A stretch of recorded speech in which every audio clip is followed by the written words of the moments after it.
Yo, what's going on, everybody? Welcome back to another episode of Charlie Mike, the podcast. As always, I'm your host, Raul, and your co host, William. What's going on, y'all? Welcome back. So nice to be here in Pearland, Texas, coming to you from the Charlie Mike Pearland podcast studio. Does it ever get tired saying that? No, I don't. It sounds like a mouthful. It is. Yeah. It is. But if you're curious about where we're at, you can find us online at www.pearlandpodcaststudio.com. So you can make it easy. Yes. But everything we do is underneath Charlie Mike, so it's just. It is. I like saying it. And it's incredible, man. It is. I have, just like we were saying the other day, man, it's just, I'm excited to get here. I'm excited. Excuse me. I don't want to leave. Yeah. Today you rolled in at like 5 a.m. Yeah, man. I couldn't sleep. So I Yeah. feel like I'm wasting time just sitting at the house. You know what I mean? Like, well, I'm just Yep. laid here. Might as well go do something. Yeah. And Yeah, you know what? yeah. We've been on a roll of amazing guests. And our guest today is Mr. Mark. Is it Vital? Vital. Vital. I mean, Simple see, and like plain. I'm of Mexican descent. I'm like Vital, and we start throwing in extra vowels. But we've met, and I was like, how do I get this guy on the podcast? And then we kind of kept coming around in each other's circles. And then finally we went to the gala, and I was like, let me make the hard ask now, put a little pressure. And I knew you wanted to come on, and I appreciate your time. So why don't you give us a high level view of, who is Mark? Yeah, no problem, man. No, I appreciate it. Yeah, we've been playing tag for a minute trying to get on here. So, grew up in Washington State, joined the Marine Corps back in '98. It's funny because, like, we were talking to people. I'm like, well, see, back in my day, I joined the military in the 1900s. Yeah, Makes you sound that's old crazy, shit. doesn't it? That's crazy The to even think about. 1900s, Yeah. right? Oh man, that's crazy. Yeah. And it's true. Oh, you It turned to the is. century vets. Yeah, so joined the military, joined the Marine Corps, ended up re-enlisting right after 9/11. Went to Okinawa for a year, came back. My last unit got deployed to Iraq in 2004, back to Najaf, I should say. Then came back February 2005, got out in 2006. And it was like as soon as I came home, it was all downhill. We're talking half a bottle of rum a night just to sleep, function, not go running out of banks and hide under my couch anymore. And like after all that, it's downfall, like divorce. Like it's funny. They make that joke on Facebook. If you've got 3 out of these things, divorce, bad might be a credit. veteran. Yeah. I was like, shit, I epitomize all these things. Do I get extra credit if I have all of them? Yeah. I was an overachiever. Yeah. So Well, let's talk about what brought you into the service, because I think it's interesting for us. I mean, Raul and I are both post 9/11 vets, right? So there's this big call to action. We have this big event in our lives. So what was it about the military that brought you in, especially coming from Washington? I guess like growing up out in the woods, I'm used to playing around, running around, doing all that stuff outside. So I was active. And then I had a couple buddies that joined the Marine Corps. They ended up getting me down to the recruiter station. They showed me all the moto videos of doing like urban assault. They come out of the woods, breach doors, and they're just like kicking ass, taking names. I'm like, oh, that looks awesome. I want in. They got him. They got me. Yeah. the hype videos, what did it? It is. It totally is. And then, you get travel. This guy's been to 33 countries. He's like in a security force job and doing all this other craziness. I'm like, dude, I'm in. And then I went to Lejeune. Yeah. So that was kind of a letdown. But yeah, it was totally the hype videos. Yeah. And I had a great recruiter. He was really good at talking. He didn't bullshit me. I will say that. He was totally honest. He's like, this is going to suck. But you're good. You got this. Don't worry. So I got a couple questions. So you enlisted in 98. Mm-hmm. Where were you September 11, 2001? I was on Camp Lejeune. I was at swim qual, right? So swim qual, if you go through the morning and you keep progressing through the levels, I forget how they progress it up. You do like the basic stuff in the morning, and then if you pass all that, you come back in the afternoon and you go higher to like WSQ or whatever. We'd gone through, most of us were done by lunch. So in my mind, I'm like, dude, I got a half day off talked to my guys, and I was a corporal. I'm like, look, you go back to the barracks, stay quiet, stay in your room, stay out of sight. Famous last words, Yeah. man. Bro, we're gonna go. We got a half day off. We're gonna be good. I get back to the barracks and I go by my buddy Rusty's room, and he's yelling about World War III. I'm like, man, are you crazy? I'm like, all right. So I go in there and I look on the TV. I see a plane hit the World Trade Center. I'm like, dude, this is a jacked up movie. What are you watching? And I look in the bottom, it said CNN. Heart dropped. I'm like, oh shit. All right, everybody. I said, haul us back to the ramp. Let's go. So everybody gets down there. And it's like just total chaos. The whole base goes into lockdown. Yeah. Force Recon's already lined up, waiting on buses, like within an hour. And just after that, it was just, I don't know, it was crazy. Yeah. Everything just went from like all relaxed atmosphere to, oh shit, we just got attacked. And now it's just insane. The security measures were nuts. Yeah, every time I hear somebody's story of their 9/11 experience, man, it gives me chills. Yeah. Like it's like shit. Mm-hmm. You know, and we were talking about it the other day. Is the recruits joining the military now weren't even born when that happened. I know. Yeah. Yeah. Yeah, it's insane. But I feel like it's important for us to talk about. It is. You know, like, It is. you know, everyone's like, oh, we got to remember. Like, well, what better way to ask than where were you? And it's like still fresh in our minds because it's so much has happened since then for us as adults now. Yeah, I'll never forget that, man. It's like I can flash back into it, and I don't remember what I did yesterday, but I can flash Mhm. back into that. Yeah. Yes, sir. So how many years did you do total with the Marines? 8. 8 years. And what's like one outstanding memory besides, I mean, obviously 9/11 is pretty big, but like any huge accomplishments, you're like, man, this was really cool. That's a tough one. Mm-hmm. So I was a mechanic with LAR. I don't know if y'all know what LAVs are, an 8-wheel tank, like a wheeled Bradley or whatever, basically. Mhm. Like they let us shoot the main gun sometimes. They actually let me, one of the mortar shoots I went on, they actually let me start dropping mortars. Of course, that one we almost got blown up by F-18s. So that kind of stood out a little bit. I don't know. It wasn't like a big illustrious career. I did 4 years on Lejeune. Went to Okinawa for a year. That was awesome. I worked on the rifle range, but Okinawan's like Hawaii is to us. So it was a nice tiny island. We have these crystal clear blue waters. Actually, so here's my favorite story. We used to snorkel all the time. Snorkel and spearfish. We'd go run down, just enjoy the day. My buddy comes running down to my room one day. He's like, dude, grab all your snorkel stuff. There's a 20-foot great white shark off Kin Red. Same spot we always go. There's a pier that goes like maybe a quarter mile out into the water. He's like, let's go find this thing. I'm like, yes, that's a great idea. Fucking Marines, bro. So yeah, shit. So we grab everything, we haul us down to the beach, get out to the end of the pier, put everything on, dive around, and we're cutting grid squares, trying to find this thing. All right, where's it at? 3 hours we swam around, never found it. Probably a good thing. Yeah. Not saying we were the brightest. It's just, I don't know, that story, because I still laugh with him today, because that was back in 2002. Wow. Yeah. That's hilarious. Yeah. Man. Yeah, let's go find a shark. Yeah. Hey. It's brilliant. I expect nothing else. So when you got out of the Marines, you went back home to Washington? Actually, no, I moved to Phoenix. Oh, wow. When drew you there? I was going to go to school to UTI and to get certified as a civilian car mechanic and just transfer all the skills over.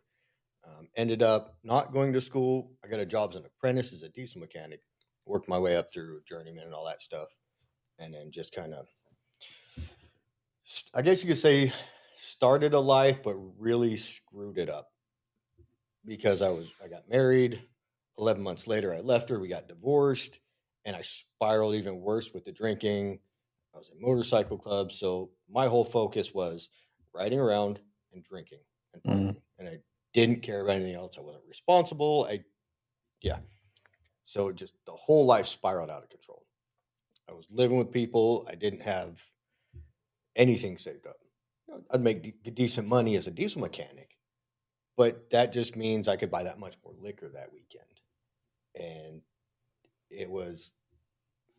I'm glad it happened.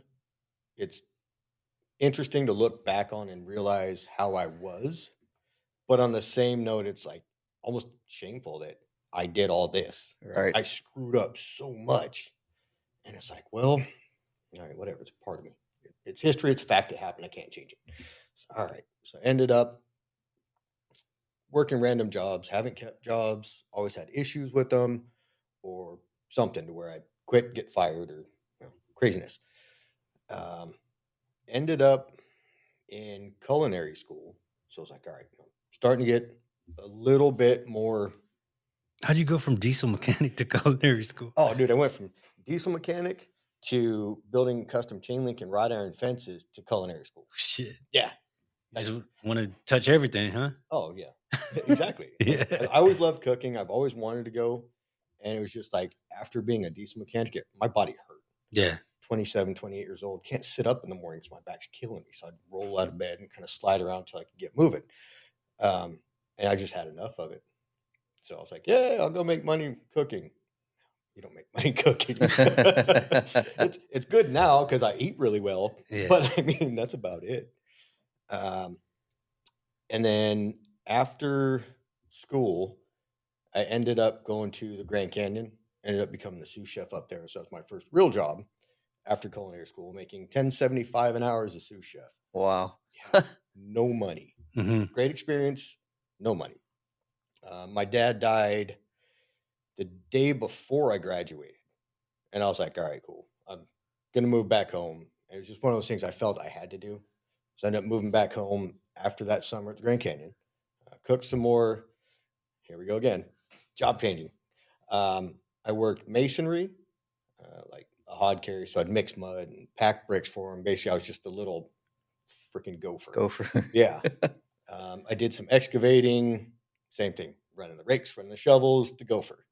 I got into the shipyard and I was welding on nuclear ships and subs on the Navy stuff. And that was great, right? And like I had one DUI back in 2010 in Phoenix, and that didn't faze me. I didn't care. And I screwed up more and got extended with the interlock, and it's just whatever. So it took me 2 years to get this job with the shipyard. And I was like, I'm here. I made it. This is what everybody does. You got the federal job. You got the benefits. You got the pay. It's great. And I could never picture myself there, and I didn't know why.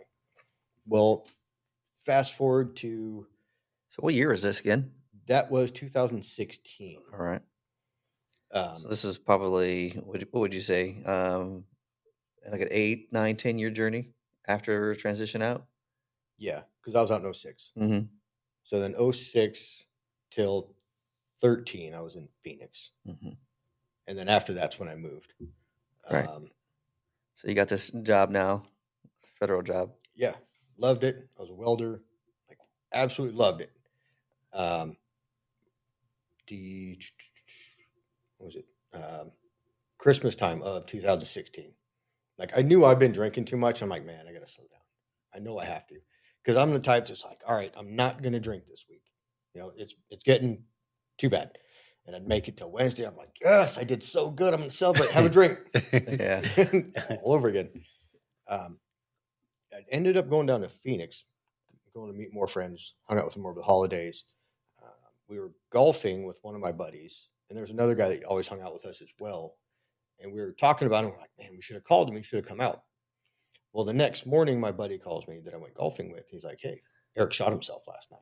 Oh, man. And I was like, screw it. Straight back down in the bottle. 2 months later, I got my second DUI. And it's not funny. It's more ironic because a weekend before I was drinking in the same bar. I had a car that was straight pipes, old school 300 with the Hemi, and I was doing 135 through the back roads of Washington. So this weekend, I was like, cool, I'm going to beat it. Yeah, smart. Leaving a bar drunk, trying to hit 150 is not genius. I get up to the top of the hill after I leave this bar because it's a mile-long hill. There's a cop sitting right here. I was like, oh, he got me. So I just slowed down. I'm like, whatever, dude, I'll get a ticket. Probably no big deal. He catches up, pulls me over, does the whole drunk test. I failed miserably. So he arrests me, gives me the DUI, does all this stuff, and then he lets me go. He drops me off at the gas station like 2:30 in the morning. I'm like, well, car's impounded. hope my buddy's awake. So I start making phone calls. It takes me about a half hour to get someone to wake up, come pick me up, and I crashed at his house. And I woke up the next day, just remember, and I'm like, it hit me how bad I just screwed up again. Because with that federal job that took me almost 2 years to get, they don't tolerate DUIs and dumb stuff. And I was like, oh, all right, starting to get freaked out. Go to court, I get accepted into the deferred prosecution. So it's 2 years alcohol counseling, 2 years probation, and 2 years sober support. Right? All this is expensive. We're talking Court mandated stuff. Oh man, Yeah, it is. It adds up. And it's a lot of work. So I'm like, all right, I'm getting all this done. It's a full-time job, man. It is too. Yeah. Like, so you got the full-time job already, but now you have to do all this extra stuff. Yeah. And I'm like, all right, I'm doing everything right. We're good. I'm not going to lose my job. I self-reported. Like I went in that Monday and I was like, hey, look, I screwed up. I got a DUI. I was very upfront first thing in the morning on Monday. So we're starting to work with them. And then as everything come out through the court system, they're like, all right, well, this, and this. We can't allow you to continue. So here's what we're going to do. We'll give you two options. We can fire you so you can get Social Security or unemployment, sorry. Mm-hmm. Or we can put down you resign for personal reasons and you can come back and reapply and probably get hired in a year. I was like, you know what, let's just put down resign for personal reasons. And that was probably the hardest moment, knowing that after all this was said and done, I'd screwed up enough to where I finally lost this job to where I thought that's where I was supposed to be. That's where I was supposed to retire. And then I was lost. I'm like, I don't know what the hell I'm going to do anymore. Ended up. What year is this again? Sorry, just trying to get a timeline. That was 2017. Oh, okay. So I got the. Feels like it's not that long ago, but. Yeah, right? It's crazy. Yeah, that was probably April 2017. I got fired. Wow. Yeah. So how long were you there at the federal job before this happened? 14 months. Yeah, it goes back to the whole timeline of not keeping jobs very well. Mm-hmm. Ended up getting another job shortly after. I had to sell my house and paid off everything. I was going to go to lineman school, but then probation, all that got in the way. Couldn't do that. Got a different job. Worked that for another year and a half. So I was 18, brings me up to 20. February of 21, or actually earlier than that, in 2020, my buddy had started a nonprofit down here with sailing for, bringing vets out sailing. And he'd been trying to get me down here forever. Hey, dude, let's go sailing. I'm like, I'm not an old rich white guy. I'm not me. That's not me. I don't sail. Finally convinced me to fly down from Washington State. So I hung out for the weekend. We went sailing. And on the second day coming back, it just hit me. I'm not angry. I'm not anxious. I was like, oh, dude, you get that feeling that this is where I need to be. And I looked at them and I was like, oh, just had this realization. I'm like, I'm just going to sell everything and move down here now. This is where I need to be. I'm going to help y'all out. They looked at me like cross-eyed at first. I'm like, no, seriously, it's going to happen. So the house is already getting ready to go on the market. I get rid of the apartment, walk away from the job, and let's do this. So that was February of 21. May of 21 was the first time that I made it down here with the first load of stuff. I'm like, hey, Taylor, what's up, man? Here's my stuff. I'm flying home to grab the rest. I'll see you in a few weeks. So ended up moving down here, bought a condo, been sailing, and just kind of doing that ever since. Wow. And how did you know Taylor before? I didn't. One of my buddies I was stationed with started a nonprofit with him. Got you. That's the buddy. Yeah. Yeah, so it's been a wild ride to get me here. But it's like, now that I'm here, it's where I'm supposed to be. So what's like an overall lesson that you really learned about your transition? I mean, clearly I can say that you were unprepared. Yes. Because I can say that about me. Like still unprepared, but what's something that when when vets are getting ready to transition that you like to tell them, hey, look out for this or do this? It's trying to get them to understand to where you really need to prepare and have some sort of plan or some sort of idea to get you on the right track with a job or with money, housing, all that. Because I got out and I'm just like, I don't know what the hell we're going to do. We're just going to rent a house. All right, so rented a house. What are we doing? I don't know. I guess I'm going to try to get a job. So definitely get some sort of plan together.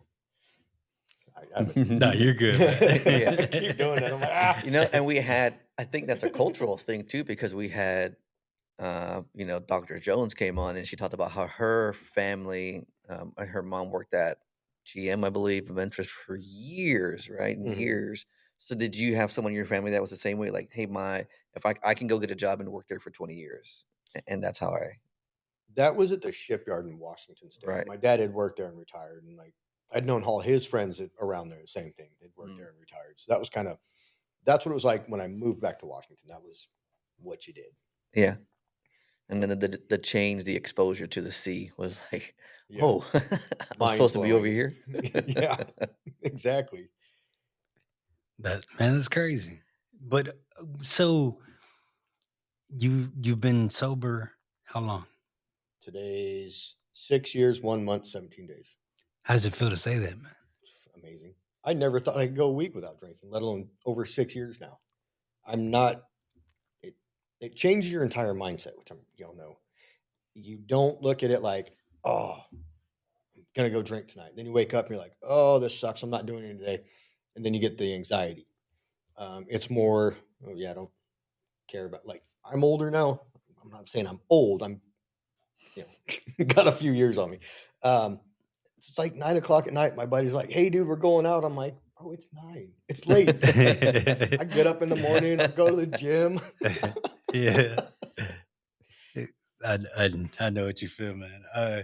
That shit, I have trouble staying up, trying to stay up for these UFC fights, man. I'm like, oh. Man, But it's funny, like I'll stay up any other night, but when it's something I want to do, I'm just like, you can't do it. yeah, Yanni, man. So 6 years is an incredible accomplishment, and if you could go back and tell day one, Mark, something, what would it be?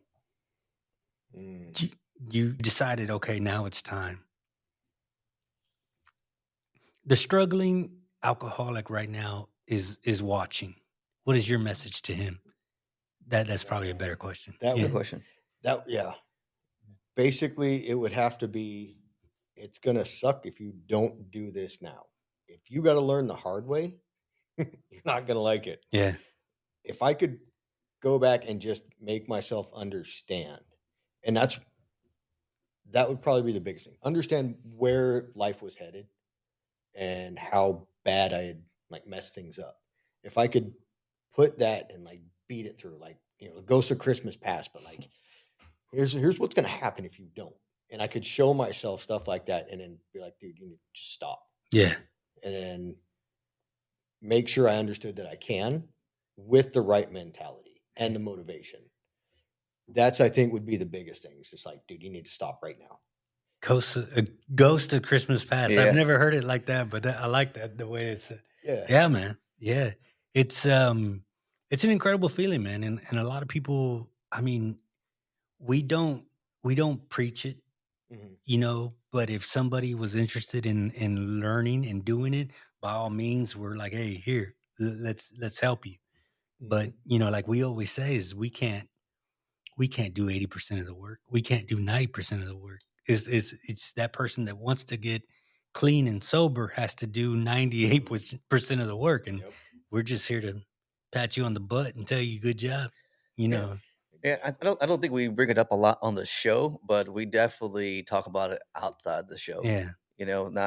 Maybe not on air as much, but when we have a guest like you to be able to pick their brain a little bit more about it, it's because when I go to these different events, like networking events, and I'm like, do y'all have anything that's non-alcoholic? Are you going to have anything that's available? Because does everything have to be centered around alcohol? Do we have to provide free alcohol? Like, because we've talked about doing events and having stuff, and it's like, no, alcohol is not a thing that we're going to offer. Like, Yeah. Well, good. it's like we always say, we try to normalize sobriety, normalize being clean. Because if you think about it, how many veteran events have you gone to where there was no alcohol? Yeah. Zero. None. Yeah. And it's such a big factor Mhm. to like compound all of the issues that we're dealing with. It is. And it just makes it worse too. And then the next day you get, like, if you're like me, I would get the massive anxiety attack about, I feel like crap, I can't get out of bed and I'm being unproductive. And I'd make myself fall into that and not even try. Yeah. But yeah, like you're saying, man, it's so hard. Like it took me 4 years before I even tried a non-alcoholic beer. Yeah. Mm. Yeah. And it's like going to events now. I'm like, this is, okay, do you have any NA beers? And if they say no, I'm like, cool, just give me water. And it's still tough. Oh man, it's still tough. There's Yeah. been a lot of times like that. I'm like, you know what? I made it this long. I can have one. And I'm like, really? Yeah. No. I slap myself and I'm like, that's how it dude. starts, man. Yep. Yeah. That is the worst thing to say to myself. Mhm. I literally, I'm like, dude, you're dumb. Don't even think about it. Because I know where I was and I'm not going back down there. Too good of a spot. So what's something that you remind yourself when you do find yourself in that situation? You're like, for me, I always think about my mission, right? Like, and how I used to feel waking up hungover. It's that the empty bank account a day after being paid, just the, I guess I don't know if you could say shame, but shame of okay, now I went this long, I've accomplished this much being sober. Why am I going to throw that away now? That's it, man. Yeah, I man, was that thinking win that streak, same, bro. I was thinking that same thing, bro. Right? I was like, in a way, it kind of feels funny because I'm like, I feel like a lot of people depend on me and look up to what we're doing, even if they're not. I feel that way. Yeah. And then I'm like, to me to have to say, damn, I got a new clean and sober date. I think that would be a mind trip for me, and I can't do it. So I'm like, I wouldn't. And I'm glad you brought that up because I've actually had buddies. They're like, dude, I just quit drinking. I'm 30 days sober, 45 days sober. And they're like, I saw that if you could do it, man, I could do it. Yeah. And that's like the biggest thing for me. I'm like, holy shit, I did something good. Yeah. Because coming from my whole life, dude, I've jacked everything up. And now I'm doing something good. So it just feels amazing. It's crazy, isn't it? It is. And then it's crazy to think that what you've accomplished in those 6 years. And then you think, damn, what if I would have quit 10 years ago? Right? Where would I be now? Yeah. Exactly. Yeah, man. I have these same thoughts. I was thinking the same thing because we're talking about I'm coming up on 4 years in June, man. And I'm like, man, we got a studio. Like we have successful businesses. We're entrepreneurs. Like, Not me. I was damn. Yeah. It's just crazy to think. It's crazy to think like, oh man, I did this in almost 4 years. Shit. What's gonna happen in the next 4 years? Yeah. Yes. Or what would have happened if I would have got cleaner 4 years before this, But a lot of people tell me like it's you wouldn't have learned the lessons you've learned. You wouldn't have learned the struggle. You wouldn't have learned like you needed those hard-headed lessons. Yes. People always ask me like, hey, like when they ask you, how do you learn life lessons? Of course, you say the hardest fucking way possible. Right. Yeah. That's exactly what it is. We just had this conversation the other day. It's like, I think the only reason I'm good at helping other veterans is because I have jacked up everything. Yeah. I have screwed up so much. And it's like, look, dude, I've been there. This is what I did. This is what happened. Here's how I want to help you. If you want it, cool, I got you. If not, well, then, this is what's going to happen. But it makes you relatable. It Mhm. makes you, somebody's more going to take information and knowledge from you than the guy not doing what you're doing. You know what I mean? Yeah. Mhm. Yeah. Exactly. Yeah. So that's remarkable, man. I see it. I see the passion in your eyes and your face when you're speaking. And that's dope, man. Yeah. So what do you tell a veteran who's interested in sailing? Oh, dude. Or what are some of the benefits of sailing? It will actually, like, we start with like the day sales and overnight sales, just a quick intro on Galveston Bay, and then we go offshore. But it gets you out there. It gets you back in that team, right? So you miss your fire team, you miss your squad from the military. This gets you back into that mentality, working with team, working all vets again, and you have a job and a purpose. So when you get out on the boat and you're actually working together, it's like everything else goes away and you go back to that old mindset. You see people really come out of their shell. So I'll tell them, I'm like, hey, dude, here's my card. Call me. Phone number, email. You can go through the website, whatever. Get in contact with us. We'll get you on the boat. But you can physically see a change in them. Yeah. Like they'll come out unsure. Like, okay, you don't know what you're getting into.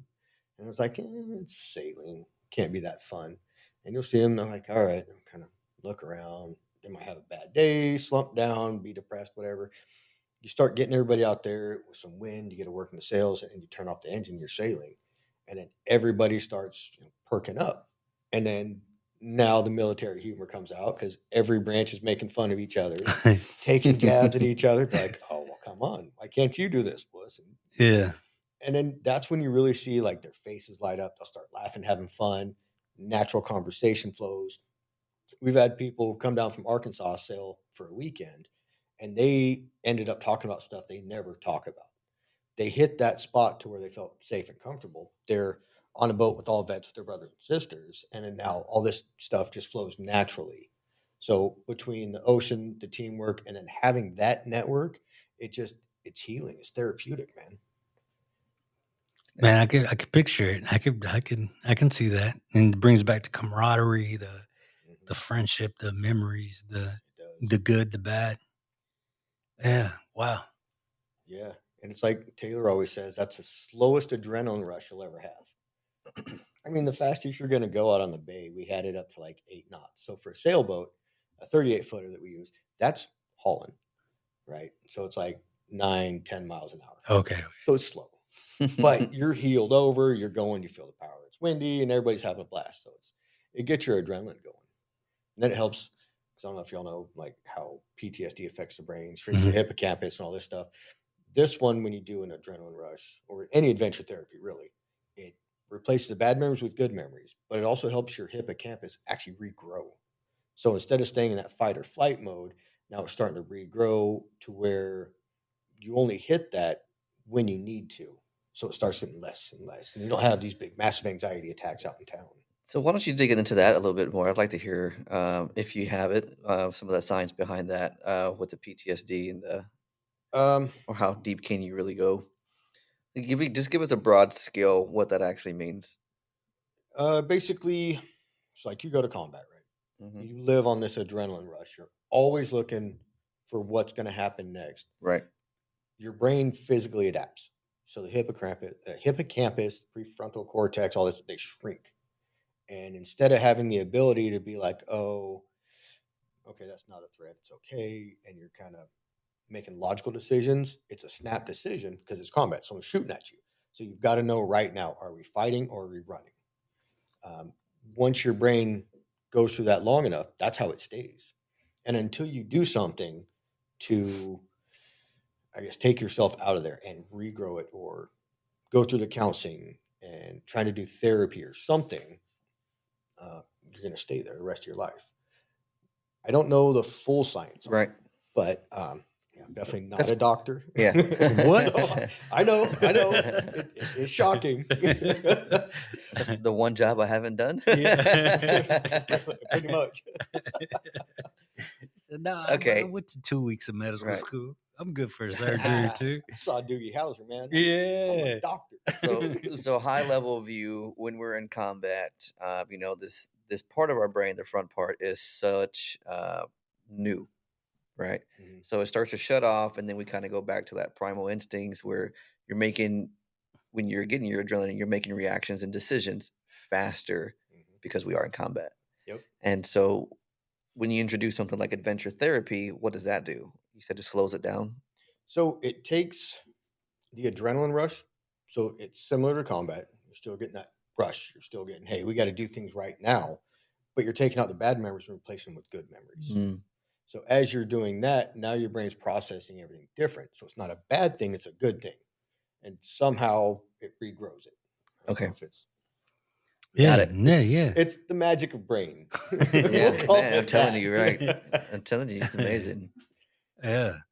Man. And so what are some other forms of adventure therapy? I mean, I know you guys specialize in sailing, but what are some other ways that vets can introduce this? You can go skydiving, camping, riding horses, equine therapy. That's amazing. Yeah. That's a big one, ain't it? It is. Yeah. It is. They got some big ones. We got a scuba diving. Oh yeah. That was another one. Yes. We had another organization that was on here talking about that. So tell us more about the Skeleton Crew, man. What it's dope. I like the name. Right? Yeah. So Taylor started in 2016 when he got out of the Navy. He was a rescue swimmer. all his friends started committing suicide because of all the stuff they'd seen and been through. He was trying to figure out how to stop this. So he created a skeleton crew. He's like, I'm going to sail around Cape Horn, and he's going to get as many vets involved as he can. You get a vet involved in something, they get a purpose, they're less likely to commit suicide. Yeah. So he did this 2-year epic journey, made a documentary about it, and got as many people as he could involved. Started a tequila company, and then that's been slowly in the works. It's finally coming out now to help fund Skeleton Crew, because he got back and he's like, all right, well, we did this. That was the first step. Second step is making our nonprofit. Third step, how do we fund it? So he's got the tequila company, start Skeleton Crew Sailing. 2019 linked up with the other guy. They came together to make one, and they started working together. Excuse me. And then, shoot, the rest is history, man. Yeah. Sailing on Galveston Bay. We actually just got back from the British Virgin Islands. What? Yeah. And y'all got a big adventure coming up, right? Yeah. So we just bought a Swan 51, a 51-foot sailboat. We went down there to Tortola. That's where we bought the boat, worked on it, and then sailed it back. So it took us a little longer than expected. We hit, bad winds and the Gulf Stream or no wind. So it took us 2 weeks to come back 2,000 miles, which, all right, long trip, whatever. What's average? Everything that we had done for route and weather planning was 9 days. Okay. Yeah. Shit, yeah. Okay. Yeah. Whoops. Yeah. So we hit a couple wrong spots, but that's all right. So we brought that back, and we're going to get into the refit. But June 15th, we're heading up to New Hampshire to have our going away party to shoot across the pond, because this year we're doing the Ocean Globe race, 27,000 nautical miles, 7-month race, all celestial navigation, no electronics. Bro, that's crazy. Yeah. Like, and celestial means stars, right? Yep. I'm not the only one that. Yes. Right. Yeah. I was gonna Google it later. What was the word he said? Yeah. So you see the old pictures of guys holding all these, doing this stuff on the boat, trying to take readings. They're actually measuring where the sun and stars and all this stuff are at. And they do all these You're calculations. gonna do the Moana? You're gonna put your hand up? Yeah, I'm like, That's how you do it. No, we're off. Yeah. So yeah, we're going completely around the world doing this. We're the only American team, only crew of all veterans, and we're doing another documentary. They've already started showing, like, they know that adventure therapy works for PTSD. They have one bill that's been passed already for like outdoor therapy. So we're going to lobby to, let's get it implemented in the military after deployment. You catch it at a source. You come back from deployment. It's like the British guys already do, and Israelis and a bunch of others. They already implemented it. So they have a lot less veteran suicides. If we catch this right after deployment and you get that 2 to 3 week decompression, and you get yourself, off the, the bad memories, Yeah. and you get yourself before you start hitting the really low spots, then you won't have as hard time transitioning out. You won't have all the issues of PTSD, or won't be as bad. So that's our main goal for that. Man. So 7 months. You said 7 months? That's just the race is 7 months. Oh, dang. It's going to take us, because we're leaving in June. Race starts in September. So we're going to be sailing a couple months prior to. And then another trip home, be another 2 months. So ideally, or theoretically, I guess I should say, I'll be gone at least a year. Wow. Yeah. That's crazy. I know, right? I'll be living on the boat in the next year. Yeah. So we see you in a year and a half. Yeah. For the follow-up. Yep. Dang. Man, I don't know. You don't get cooped up? Like, feel like you're just stuck there? Not really, because you're always doing something. You have a job to do. Yeah. Okay. I mean, the longest trip I've done besides just like boat deliveries was this last 2 weeks. And it got to be normal. It's your daily routine. So there's going to be times to where I'm like, all right, dude, I'm tired of you. Go to the front of the boat. Get away from me. Yeah. And it's broken up into legs. We're only going to be on the boat for probably 45, 50 days at a time. Okay. In between ports. So we'll actually get to see a bit of the world as well. That's good. Wow. Man. Yeah. Yeah. That's amazing. Yeah. Take him. I don't think you can do it without me, bro. No, I couldn't. Yeah. more than a week, maybe. Yeah, you come back, this place will be on fire. I missed you. No, you left me without supervision. Yeah, man. So what's been the most pressing issue for vets that you've seen come on the boat that they need help with? Oh, definitely PTSD, the anxiety and the depression. I hear everybody else talking about how they get stuck at home, and I'm like, dude, I know it sucks. I still got to deal with it, but it's not as bad. I'm like, this is, text somebody, start something small, text or call, or hey, go for a walk, get out in the sun, walk around the neighborhood.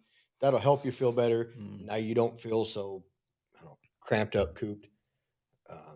And besides, being out in the sun helps you feel better anyway, with vitamin D and all that stuff. Yeah, man. So you think that's like the biggest pressing issue that vets are dealing with, like just the ability to get reconnected, or that's almost dealing with on their own? I think so. That, because if they're like me, I'm not going to admit anything's wrong. Yeah. I'm not going to ask for help because fuck you, I'm a Marine. I'm good. Yeah. Yeah. But there's that stigma throughout the military. You don't ask for help, you're going to seem weak. Well, if you don't, you're going to keep screwing up over and over. I mean, prime example, look at me, 2 DUIs, divorce, bad credit. I mean, I've done everything. But yeah, you got to do something. You can't just sit there, because that's the worst thing, because then your mind spins out of control. Then you're like, why am I here? Well, I'm tired of being here. I don't want to be here anymore. Well, I'm going to turn myself off. So if you can start with those little steps, the little victories every day, like there's that book, Make Your Bed. What was that? McCraven. Yeah. So like, I still do it every day. I'm like, I make my bed. So now I walk into my room and I'm like, cool. It doesn't look like crap because I didn't make my bed. And I have that one thing I've done. And I'm like, all right, well, I'm going to do something else then. You start with small stuff and get going. Man, I'm excited. You definitely got to come back. I'm excited to hear. Y'all going to be posting things on social media, things like that? So we won't be doing it while we're on the water. Right. We can't have anything and there's no service. We will be doing what? There's no service in the middle of the water? I know. It's crazy. Come on, Elon. There's we got a couple different groups that are going to be posting for us. We're going to do photo dumps at every port. So we'll have all our guys posting. We'll be sending out to a couple of our sponsors like Greencastle and Sig Sauer. They're going to post for us. They're going to push it out. You'll be able to, I believe, on the website, oceanglobrace.com, you'll be able to follow us. Maybe.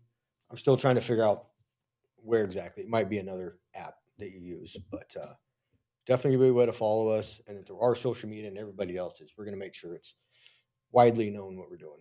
Man, let us know. We'd love to share that information. Yeah, that's amazing. And follow the journey, man. Yeah. So what has sailing taught you about yourself? Oh man, I've got all the questions today. No, they're good. I like it. I like it, man. Me too.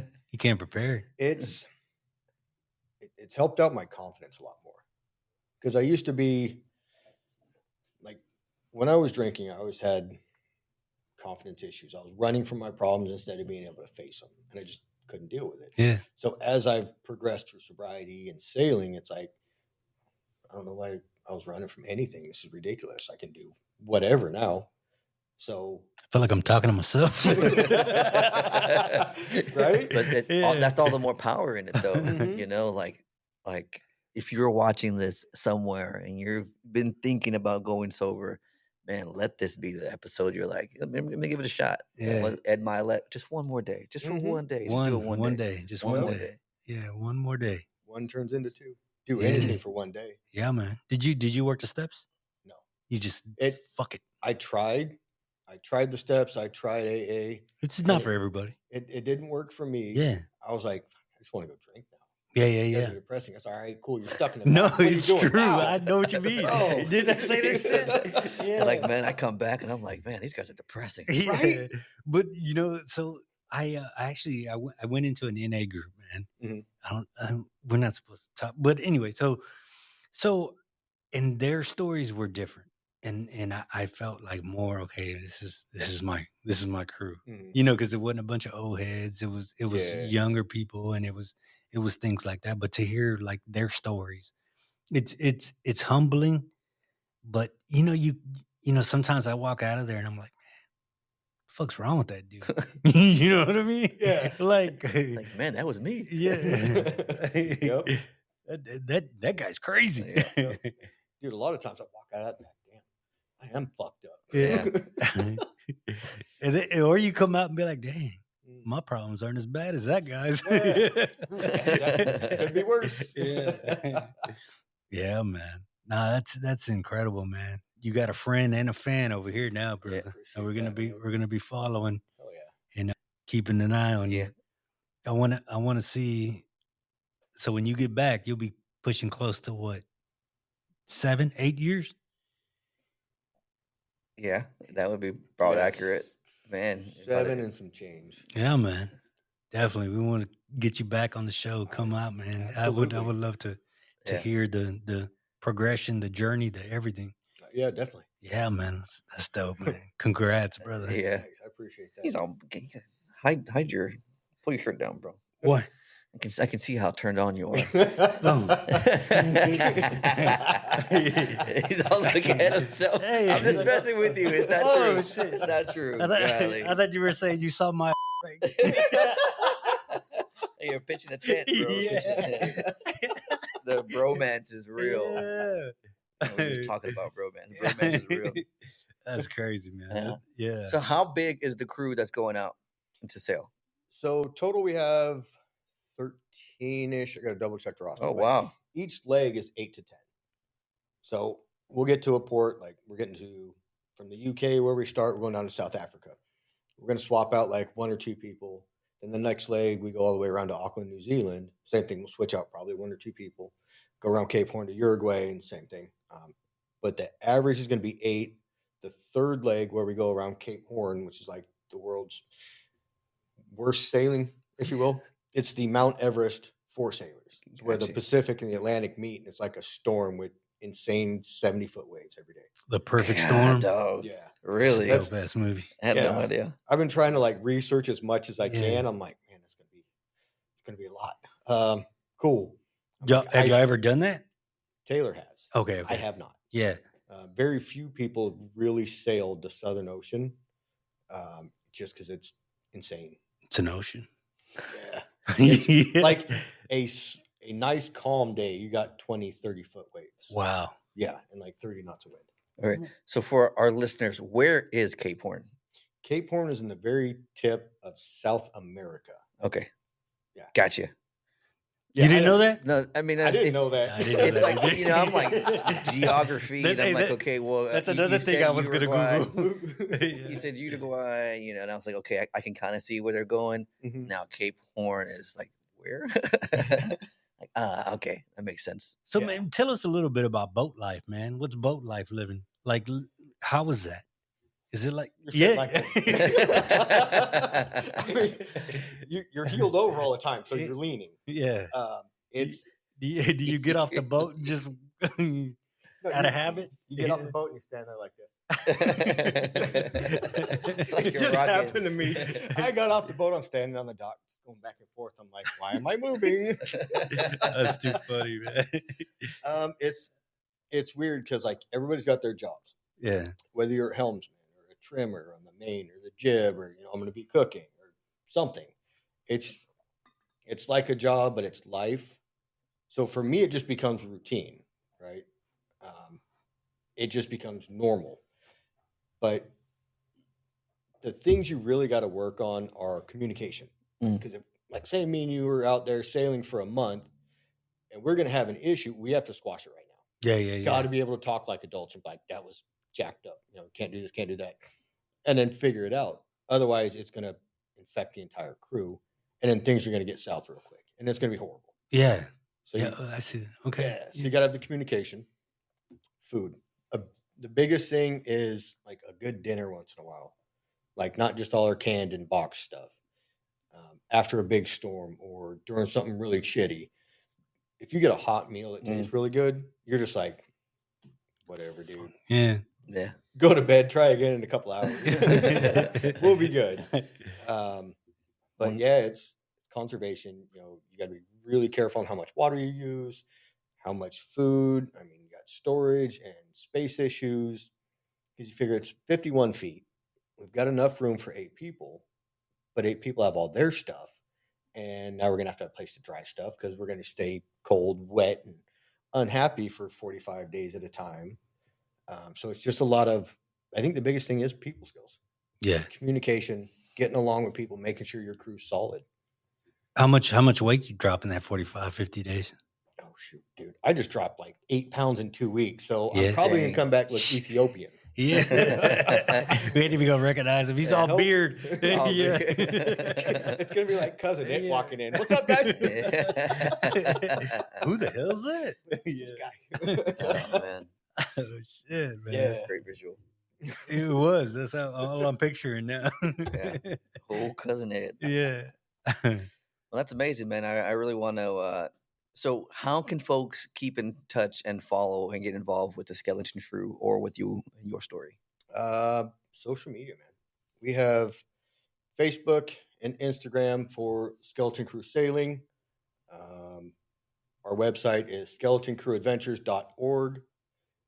I mean, you'll be able to network. You can find me on social media. Just look for Mark Vital. I'm always doing something stupid on Facebook. Like, hey, I'm on a boat. It never gets tiring, huh? No, it doesn't. That's dope, man. I enjoy some deep sea fishing, but I know I'm coming back like the same night, so I'm not sure how I'd feel about that. You know, you have kids? I don't No. mean. Oh, okay. nope. It's Yeah. easy. It's just me. Yeah, well, shit. Then maybe that'll have a whole different aspect and Mhm. mindset for it. Then wouldn't give a shit. It's like, let's go. Exactly. I'll tell you though, the sunrises and sunsets on a boat is so just phenomenal because it's nice, it's quiet, and you just get to sit there and enjoy the sun coming up or going down. My favorite watch is like 9 p.m. to midnight. Sun's down, you got all the stars out, and it's just relaxing. Unless you're in a storm, and then screw all that. It sucks. Everything goes out the window. If there's a storm, forget it. I hate it. No. But it's relaxing and it's calming. Like, and that's what got me. It was like it calmed all my thoughts, all my anxiety, and I was just happy to be in the moment. Man, that's what's up. And it's like also like reconnecting, with the elements, the water and the gravitational pull and the wind, and then it's like heightened senses. I can imagine it now, and I'm like, You take that second to just live for the moment, Right. and just the clarity, the freshness, the air, the like I was telling somebody the other day, man, like not until recently have I feel like my vision is better. I feel like I see things clearer. Yep. And I was like, man, sobriety, man, because like Right. I feel like I'm enjoying life now, man. I'm content. I'm happy. Amazing things are happening. It's just that there's no limit, man. Yeah. And I love hearing other people's stories, man, because it's just your story can help somebody else. Even if you don't know it, they might be like, oh shit, I experienced everything the same he did. Yep. And this is the push they need. It is. And that's like, I put everything on social media now. I'm like, all right, I've gone through this, this, and this. All right, I've got my testosterone checked. My testosterone level was 207. So your average range for your average male is 450 to like 1200. So most vets are already down like 200. Yep. I've found this out recently. You ideally want your levels right around 800 just to feel like a normal man. So that also helps out. Getting that back up there helps out kick the depression, all that stuff. Or like I was doing equine therapy. Dude, I'm posting about that. Look, this is what's helping me. I've hit the point to where it's like, you know what? I don't care what I look like anymore. This is what I'm doing. If it helps one or two people, good. That just verified and validated everything I've done. Yeah. If not, well, then it helped me talk more. Because now, like I couldn't get up in front and talk in front of people at all. I didn't want to talk to anybody. I get anxiety calling my friends. I'm like, man, I can't do this. I don't want to talk. I'm going to text them. Now I'm like, I was just talking in front of 100 people freaking couple weeks back, giving presentations to different clubs. It's like, I don't have a problem talking anymore. So that's another thing that like for me is a huge breakthrough. But it's a good thing to show your story Mhm. and to let people follow along. That's the good, the bad, the ugly. Yep. You know, and when I knew I was serious about my recovery, man, I posted a mugshot. Oh, gotcha. I posted my last mugshot, Mhm. and I was like, "Look at this guy." My Right. mug shot on a mug. Yeah. I was like, Yep. "Dang." And I was like, "Yeah." And people, you know, you tell people like, "Hey, I was struggling. I was doing this," and they were like, "We didn't know." I think most people didn't, Yeah. but A lot of people didn't know. because Yeah. I let y'all see what I wanted y'all to That's see. exactly what it is. Yeah. Yeah. And now Mhm. I'm an open book, man. I don't care anymore. Yep. People tell me, man, you take too many selfies. I don't give a shit. Unfollow me. Yeah, right? It's like I'm everybody- happy. I get so much hate because I left. Like, I even gave up a 6-figure career to come down here and do this. And everybody's like, dude, all you do is sail. I'm like, well, I'm jealous. I hate you for this. I'm like, cool. Sacrifice everything. Take a chance and see how it works out. Yeah, Dude, if I can do this, dude, anybody can. I mean, bro. that's the bottom line, you know? That's how we feel about business, man. Yeah. People are Mhm. like, how did y'all get to this point, man? We just took fucking chances. Yep. We got to. and right now we just I mean, there was one point we were just like, man, let's just go all in and see what happens. And Yeah, Hell yeah. exactly. Well, Mark, this has been an amazing conversation. You can find them at skeletoncrewadventures.org. Look them up on Facebook, Skeleton Crew Sailing. Yep. And then stay in touch. We'll figure out a way to get involved because this organization is doing amazing things. I want to take the time and thank you. I personally thank you for coming in. We really appreciate it. Seeing you at the gala was amazing. I hope those cooks went well because it was funny to see you up there like auctioning yourself off. Like it is like, hey, I can cook for you guys. We're gonna do this, and they're like, can you split it? Can we do it twice? And you're like, yeah, we'll do it twice. I was like, oh, how am I going to work this? I got so much going on. I'm like, you know, we'll make it work. We're gonna Let's make it work. happen. Yeah. Hey, you know what's well, for the cause. you sold yourself for charity? Yeah. That's So- what's up. We Yeah. auctioned off a 2-day, 1-night sale, and I'll be there because I used to be a professional chef. And I'm like, I'm cooking for y'all. Yeah. So, What did that go for? we sold Probably like $700-800, something like that.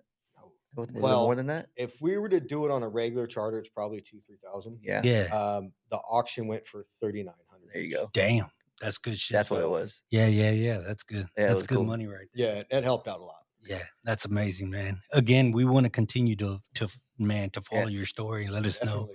if there's any way that we can help you. Be sure to let us know. Also, Shoot, we Yeah. need funding. We need Yeah. help networking. how do people fund you? You can go on the website, hit the donate button. They can get in contact with us for larger donations. We can do wire transfer, stuff like that. But yeah, the biggest thing, the easiest way I should say for everybody is on our website, there's a donate button. You can click on that and then donate whatever. And everything helps. Yeah. So Okay, that's what's up. Awesome. My last question to you. We're Charlie Mike, the podcast. Charlie Mike means continue mission. So what does Charlie Mike mean to you? it's a way to get more veterans connected and get veteran stories out there, and another outlet resource for connecting veterans with each other. Yeah, man. We appreciate it. Again, I Definitely. tell you, man, you got a fan and a friend now, I brother. appreciate that, brother. Yeah. Hey, you guys, if y'all haven't, be sure to check out my man William on all his social medias, his Facebook, IG, TikTok at WGARAYJR. That's W. Garay Jr. his daily motivational videos, man. Y'all check it out. I promise y'all won't be let down. You got Appreciate it. any less? No, man. You guys continue the Charlie Mike. Get focused. Get involved. That's the biggest thing, man. Get involved. There's something for you somewhere. We need you here. Yes, we do. And you guys, man, I hope you enjoyed this podcast because I did. And talking about recovery, man, it's something I take real serious because I live it every day. We live it every day. Mhm. And if we can do it, you can do it. And that's the truth. That's the truth. And with that, you guys, Charlie, Mike,